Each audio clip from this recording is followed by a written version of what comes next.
इस वक्त मुल्क में क्या हो रहा है, ये तो एक सिनेरियो है जो कि इस वक्त प्रवेल कर रहा है। मुल्क की सियासत में क्या हो रहा है, हुकूमती हलकों में क्या हो रहा है, पाकिस्तान तहरीक इंसाफ की सफ़ों में क्या हो रहा है, क्योंकि वहाँ से तो इस्तीफे आने का सिलसिला भी जो है उसका आगाज़ हो गया है। सलमान अकरम राजा साहब ने पहले इस्तीफ़ा दिया और उसके बाद हामिद रजा साहब जो हैं वो ना सिर्फ पार्टी रुकनीत बल्कि उन्होंने जो उनकी कौमी असम्बली की नशस्त है उससे इस्तीफ़ा दे दिया। ये भी खबरें इस वक्त जो हैं वो सामने आ रही हैं। तो ओवरऑल इस वक्त मुल्क की पॉलिटिक्स में क्या हो रहा है, कुछ तज्जिया शामिल करेंगे, आज राय लेंगे, कहाँ जाती हुई नजर आ रही है सियासत, इस पर भी बात करेंगे। हमारे साथ साबिक वज़ीर आज़म पाकिस्तान, सीनियर सियासतदान है, अवाम पाकिस्तान पार्टी के सरबराह शाहिद खाकान अब्बासी साहब ने ज्वाइन किया। अस्सलाम वालेकुम सर, बहुत शुक्रिया सर आपका, आपके वक्त के लिए। मैं तो कल से प्रोग्राम जब कर रही हूँ, परसों से एक्चुअली, सबसे पूछूं कि आपके ख्याल में क्या हुआ है इस मुल्क में, आपके ख्याल में सर क्या हुआ है इस मुल्क में? यहाँ तो अब लाशों से कहा जा रहा है कि उठ के गवाही दें कि आपको कैसे मारा गया। जो कुछ हुआ है बहुत बुरा हुआ है, इसमें कोई जीतने वाला नहीं है, सिर्फ मुल्क हार गया। यकीन करें ये कोई सियासत नहीं है। जो आज हुकूमत कर रही है, जो अपोजिशन कर रही है, दोनों को शर्म आनी चाहिए कि आप आज लोगों की जानों से खेल रहे हैं। इसमें आप किस पे इल्ज़ाम लगाएंगे, किसको बरी ज़िम्मा करार देंगे, ये मुमकिन नहीं है। तो आज भी वक्त है कि ज़रा समझ लें कि मुल्क किधर जा रहा है, मुल्क के हालात क्या हैं, अपने हालात को दुरुस्त करें। तो बेसिकली आप उस तज्ज़िये से इत्तेफाक करते हैं कि एक राउंड पीटीआई ने जीता कि वो यहाँ दाखिल हो गए, दूसरा हुकूमत ने जीता कि उनको निकाल दिया, हारे बीच में इस मुल्क के अवाम। जी, मुल्क के अवाम हारे और मुल्क हार गया, मुल्क हार गया जी, जिसकी हमारे हुक्मरानों को कोई परवाह नहीं है। ना हुकूमत को परवाह है, ना अपोजिशन को परवाह है। सर आप इस पार्टी से वाबस्ता रहे अपनी पूरी जिंदगी, ये जो एक सफाकाना एटीट्यूड है, मैं सिर्फ एक आम शहरी की हैसियत से भी ये सवाल आपसे करना चाहती हूँ कि क्या ये माइंडसेट कभी पहले था? जो लोग इस वक्त बरसरे इक़्तिदार हैं कि वहाँ सड़कों पर फिर के कह रहे हैं तो हम तो लाशें तलाश कर रहे हैं, ये सारा झूठ है, हुआ ही कुछ नहीं है। कंटेनर से गिरने वाली जो वीडियो है सर वो दुनिया भर में वो वायरल हो रही है और यहाँ पर एक साहब को पेश करके कहते हैं वो तो ये साहब थे, हालांकि सर के बल वो साहब गिरे, वो बच भी गए, तो इस हालत में नहीं बच सकते थे जो एक शख्स पेश किया गया। चीज़ें बना के पेश की जा रही हैं जस्ट टू रिफ्यूट कि पीटीआई का क्लेम क्या है, इर्रिस्पेक्टिव कि अगर कोई जान गई है तो इस मुल्क के शहरी की गई है। देखिए ये कोई मुकाबले की बात नहीं है कि कितने लोग मरे हैं या नहीं मरे। मैं ये जानता हूँ कि मेरे हल्के के 2 नौजवान शहीद हुए, बिल्कुल, और गन फायर से वो फौत हुए। तो अब उनके वालिदैन को कौन जवाब देगा? किसी के बेटे हैं, किसी के भाई हैं, कौन जवाब देगा? इमरान खान साहब जवाब देंगे, शहबाज शरीफ साहब जवाब देंगे, कौन जवाब देगा? ये बड़ी अफसोस की बात है। हमारे मुल्क में दुनिया तरक्की कर रही है, हमारा मुल्क ज़वाल की तरफ जा रहा है। दुनिया चीज़ें ख़त्म कर चुकी है, गोलियां नहीं चलाते आप शहरियों पे, नहीं चलाते। रात के अंधेरे में गोलियां चल रही हैं। ये किस तरह आप इसका हिसाब देंगे? किसको हिसाब देंगे? सर हिसाब मांगेगा कौन? इंटरनली तो हम हिसाब मांगते रहते हैं, कौन देता है? आपके ख्याल में कोई इंटरनेशनल कम्युनिटी का प्रेशर इसको लेकर आ सकता है? विजुअल्स तो अच्छे नहीं गए। इंटरनेशनल कम्युनिटी तो आपके मामलात में मुदाखलत नहीं करेगी, बयान नहीं दे सकते हैं, लेकिन हिसाब तो किसी दिन देना पड़ेगा ना। हिसाब तो जो भी आप करते हैं अमल, उसका हिसाब आपको देना पड़ता है। इसलिए आज भी वक्त है कि इस निफाक को ख़त्म करें, ये दुश्मनी ख़त्म करें। ये कुर्सियों की जो जंग है ना, ये जो बेचारे बेगुनाह लोग शहीद हो रहे हैं, ये इस कुर्सी की जंग में शहीद हो रहे हैं। चाहे वो हुकूमत के एहलकार हों, चाहे वो आम शहरी हों जो मुजाहरा करने आए हों।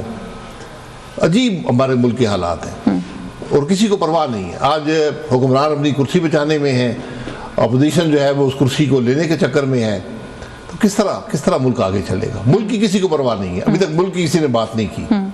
हर अपनी कुर्सी की बात कर रहा है, इक़्तिदार लेने की बात कर रहा है, जेल से बाहर निकलने की बात कर रहा है। एक हुकूमत दूसरी हुकूमत पर हमलावर हो रही है, दूसरी हुकूमत रात के अंधेरे में वापस हमलावर हो रही है। ये आज हमारे मुल्क की हालत है। आपके ख्याल में पहले केपीके की गवर्नमेंट हमलावर हुई है, फिर वफाकी हुकूमत जी बिल्कुल ने जवाबी हमला किया है। जी वो भी देखें, वो तो एहतजाज करने नहीं आए थे सर, हमलावर कहना चाहिए उन्हें। जी एहतजाज करने आप आते हैं तो आप हुकूमत का भी काम है कि हमेशा एक डायलॉग रखे अपोजिशन के साथ, दीवार से मत लगाए। और अगर कोई एहतजाज करना चाहता है उसके असूल और ज़वाबित बैठ कर फैसला कर लें कि यहाँ पर एहतजाज होगा, जलसा होगा, जुलूस होगा, हम घर जाएंगे। फिर आपको न कंटेनर लगाने पड़ेंगे, न खड्डे खोदने पड़ेंगे, न मुल्क बंद करना पड़ेगा, न इंटरनेट बंद करना पड़ेगा। आज 5वां दिन है, इस्लामाबाद में इंटरनेट नहीं चलता, अभी भी नहीं चल रहा, कभी स्लो है कभी फास्ट है। तो कारोबार भी तबाह हो गया, लोग भी परेशान हैं। और वहाँ से हुकूमती ज़राए साथ लेकर वो हमलावर होते हैं इस्लामाबाद पे। इस्लामाबाद में पूरे पाकिस्तान की पुलिस इकट्ठी है, रेंजर है, FC है, फौज भी आखिर में तलब की गई, तो सब नाकाम हुए। किसी ने कुछ हासिल किया? मुझे ये बताएं, क्या हुकूमत कुछ हासिल कर पाई है? क्या अपोजिशन कुछ हासिल कर पाई है? आज सबको शर्मिंदगी होनी चाहिए और आज इन सबको अहद करना चाहिए कि हम ये काम अब नहीं करेंगे, आपस में बात करें किस तरह अब आगे बढ़ेंगे, आगे का रास्ता निकालें, यही सियासत होती है। अच्छा, ऑब्वियसली बेस्ड ऑन इन्फॉर्मेशन, मैं आपसे ये सवाल नहीं पूछ रही कि आपकी इन्फॉर्मेशन क्या है, मैं आपसे आपका तज्जिया लेना चाहती हूँ बिकॉज आपने फर्स्ट हैंड गवर्नमेंट की वर्किंग को टॉप मोस्ट लेवल पे एक्सपीरियंस किया है। बड़े रूमर्स थे इस्लामाबाद में कि डायलॉग हो रहा है, बातचीत हो रही है, उन्हें इंगेज करने की कोशिश की जा रही है, वो कि गवर्नमेंट ने कभी भी आके इस बात का एतराफ़ नहीं किया। मोहसिन नकवी साहब तो खास तौर पर हमेशा आके कहते रहे ना हो रहे हैं मुज़ाकरात, ना होंगे। आपके ख्याल में कोई कोशिश भी की गई या नहीं की गई? भाई जब एक वजीर कह रहा है कि नहीं हो रहे, फिर नहीं हो रहे। पीटीआई के एक्टिंग चेयरमैन कहते रहे हो रहे हैं, ये एक्टिंग चेयरमैन तो जो मर्जी कहते हैं, जो चेयरमैन है वो कहते हैं मैं किसी बात ही नहीं करूंगा, डायलॉग ही नहीं होगा। तो ये डायलॉग आपको करना पड़ेगा। आप गोलियों से एक दूसरे पर हमलावर होकर गालियों से आप सियासत नहीं कर सकते, नफरत से सियासत नहीं होती, मुल्क के मुफाद को तबाह करके सियासत नहीं होती।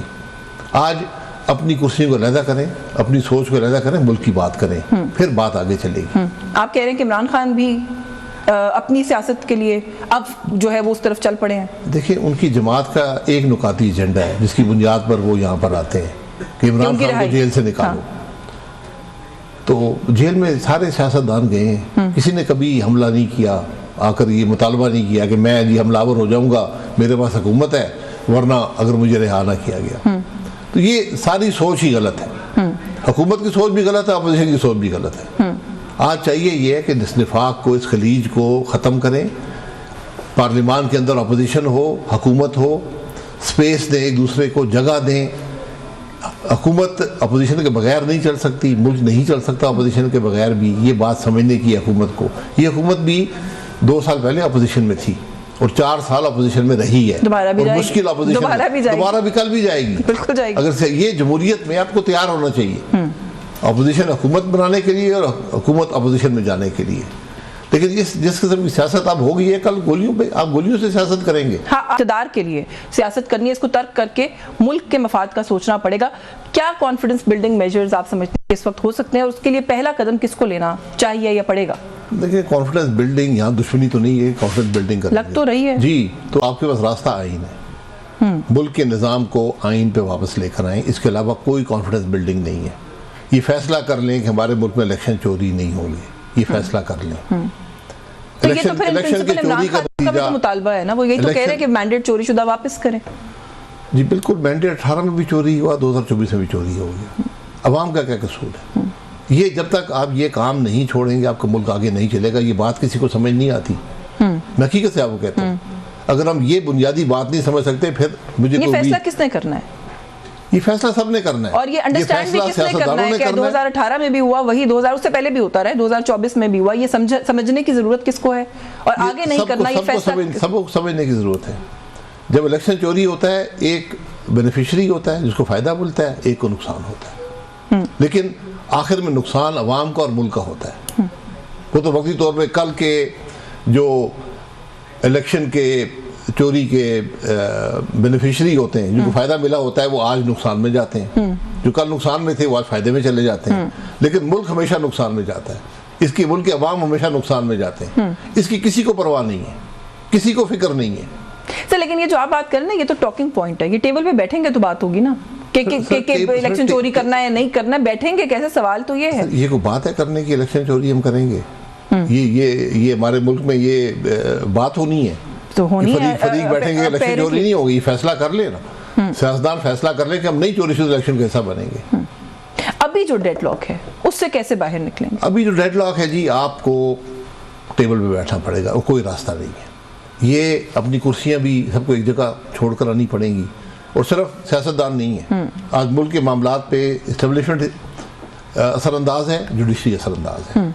ये 4-5 पॉलिटिकल लीडर हैं, एक फौज के सरबराह हैं, एक जुडिशरी के सरबराह हैं, एक टेबल पर बैठेंगे तो आगे मामला चलेगा, वरना कोई रास्ता नहीं है। किसी खाम ख्याली में ना रहें। और जब हम कहते हैं कि इस डेडलॉक को तोड़ने के लिए टेबल पे बैठेंगे, तो क्या उसका पहला टॉकिंग पॉइंट इमरान खान की रिहाई बनता है? क्योंकि पीटीआई तो यही मुतालबा लेकर आई। बेल दे दे, टेबल पर आ जाए। कोई बेल देने से क़यामत आ जाएगी? पॉलिटिकल लीडर कभी को भागा है मुल्क से? एहसन इकबाल साहब ने कल स्टेटमेंट दी, उन्होंने कहा पता नहीं हमसे ये सवाल बार बार होता क्यों है, हमने थोड़ी देनी है बेल भी, ना हमने देनी है, रिहाई भी हमने नहीं करनी, हम तो हुकूमत है, हम अदलिया थोड़ी है। देखिए एहसन इकबाल साहब भी जानते हैं कौन बेल देता है और कौन नहीं देता, सब जानते हैं। मैं भी जानता हूँ, वो भी जानते हैं, आप भी जानती है। तो बेल दे दें ताकि आगे टेबल पे बात हो सके। साल हो गया चले, अभी उनके 2 साल 8 महीने बाकी हैं। एक फार्मूला है पाकिस्तान में, जितना अरसा आप इक़्तिदार में रहेंगे इतना अरसा आप जेल में भी गुजारेंगे, उतना अरसा आप जेल में भी जी, गुजारेंगे। जी, बिल्कुल। तो ये बकायदा फार्मूला बना हुआ है। तो इसका मतलब है तो अभी तो खान साहब का वक्त अभी रहता उनका है वक्त बाकी है, लेकिन फिलहाल बेल दे दें, बेल पे आके बातचीत कर लें, मामला आगे चले। देखिए बात मुल्क की है, मुल्क के अवाम की है। ये निज़ाम जो आज है ये नहीं चल रहा, ये नहीं चल सकता, ये गैर फितरी है, ये नहीं चल सकता। इस बात का एतराफ़ कर लें, आगे को देखें कि हमने कैसे मामलात को दुरुस्त करना है।